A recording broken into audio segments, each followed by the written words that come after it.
Alright, welcome back. So in this video, we're going to get away from calories, we're going to get away from weight loss, we're going to get away from just about everything. We're actually going to go on vacation. So the big thing is, as school starts to let out and people start traveling a little bit more as the world starts to open back up, what do I do while I'm traveling to avoid weight gain? Well, the biggest thing that you can do while traveling to avoid weight gain is not get on the scale after your trip. Now, I say that and people are like, duh, it's kind of like when I say it hurts here, don't touch it. Yes, I understand that, but there's nothing more frustrating than going on a vacation and depriving yourself of the things that you want to have, or having the fun with your family that you think you could have by going to a restaurant, going to eat somewhere, whatever it is, and then getting on the scale and realizing, oh, you know what, I gave up all that stuff and I still gained weight. I should have just had the whatever. Or maybe you went to visit your mom and she makes an amazing lasagna and you're like, oh, I gave up mom's lasagna for this? Who cares? Do it. You travel once a quarter, maybe once every 6 months, maybe once a year. It's not that frequent.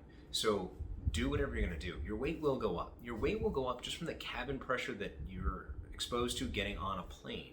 If you're driving, your weight will go up because you're sitting still for anywhere from 3 to 5, maybe more hours. So don't worry about it. That's the easiest first step. Everything from here on is basically a how-to video. If you decided that all that stuff is fine, but you just want to stay in the hotel room because maybe you're there for a conference, maybe this isn't a fun getaway, maybe this is just work and you just don't want to go places, that's fine. Travel happens for a whole lot of reasons. There is some, who cares, go do it, get back on track as soon as you get back to town. But then there's some, I want to just get stuff done in my hotel room and I really don't want to go places because I don't want to spend an arm and a leg to feed the whole family. So I went down to a local grocery store and I cruised the aisles to try and find some stuff that would be easy to make with as little stuff as possible. So if you're in an Airbnb like we are, we had more options, but I wanted to do this with as little equipment needed as possible, so to speak. So I found some cans of tuna. The video's playing as I go, so you guys can see some of the stuff I got. I got some frozen vegetables, got some cans of tuna. I got some frozen turkey patties. They were kind of the best option there as far as frozen meats go, just because I didn't trust some of the other options. They did have like kielbasa that was probably a little bit better. It did look like it was higher quality. And you could always, if you have a coffee maker, heat the coffee water up, put the kielbasa in it, boil the kielbasa. It'll work. It's not the best way to do it, but let's be honest. Any of us that have ever lived in a dorm or had roommates or ever lived on a really, really tight budget while going to school or getting started has probably done something just as crazy to heat up food, if not, whatever. So if nothing else, it's a learning experience for your kids so that they know, like, hey, things can be done with minimal equipment. Some other things we did, I went through the produce section. I really didn't get any produce because I was on foot and I was trying to jam everything in my backpack. So the bottles of water, I got plastic bottles of water instead of glass bottles of water because, again, I was on foot and I didn't want those things dinging around and potentially one getting broken on my walk back to the condo. But yeah, so the video's playing out.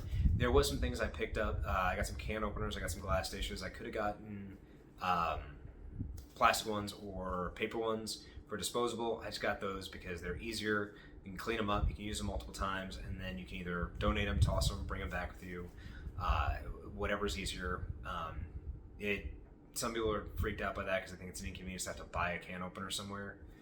It is, but at the same time, if you really want to stick to it, the $7 that you're going to spend on a can opener is still less than the meal that you would have got at the local diner, which is probably going to be a lot more than $7.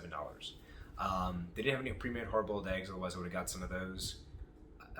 That's about it. So I'll let that video kind of play in the background. It's already been playing a little bit as you've been listening. One thing I did avoid was nuts of any type. The reason why I avoided the nuts is when it comes to a serving of nuts, this is about a serving. That's my thumb right there. That is a serving of nuts. One thumb. When it comes to most servings of nuts for most people, that's their serving size. So in reality, the reason why we avoid nuts in a hotel room or nuts in an Airbnb is because 100 calories goes from this to 1,000 calories to this real fast. And some people think I'm kidding. But if you eat a whole pound of nuts out of that 1 pound container that you bought, it's about 1,600 calories. So I try and avoid those only because it's just not the best for staying within your calories. outside of that, hopefully the video is informative. If you guys have any questions, please reach out and let me know.